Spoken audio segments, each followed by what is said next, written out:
మోడీని కెలికేయాలని నిర్ణయించుకుంటున్నట్టున్నారు. ప్రత్యేకించి ఒకవైపున బంగ్లాదేశ్ నడుపుతున్నటువంటి ఆటలు, అందులో మోడీని ప్రత్యేకించి ఇబ్బంది పెట్టేయడం, హసీనాని తమకప్పచెప్పాలన్నటువంటి దాంతో తీసుకొస్తున్నటువంటి ఒత్తిడి. అంతవరకు ఆగుంటే బాగానే ఉండేది, కానీ కొత్త కొత్త ఇష్యూస్ని తెర మీదకి తీసుకొచ్చేందుకోసం అని చెప్పేసి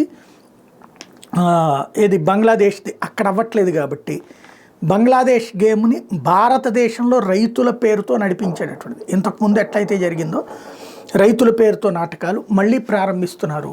రిపబ్లిక్ డే అప్పట్లో ఒకసారి గుర్తు తెచ్చుకుంటే నేను మాట్లాడేది లేదా మన వీడియోలు ఫాలో అయ్యేటటువంటి వాళ్ళు లాస్ట్ ట్రిప్ మోడీ మీద టార్గెట్ చేయడం కోసం అని చెప్పేసి రిపబ్లిక్ డే రోజున గుర్రాలతో పెద్ద పెద్ద కైజార్లతో మీదకు వచ్చేసి సైన్యం మీద దాడులు, పోలీసుల మీద దాడులు, ఎర్రకోట మీద జెండా ఎగరేయడం, సిక్కులకు సంబంధించినటువంటి సిక్ ఫర్ జస్టిస్ సంస్థకి సంబంధించినటువంటి జెండాలు ఇవన్నీ చేసుకొచ్చారు. అదేమంటే అది రైతు జెండా అన్నారు.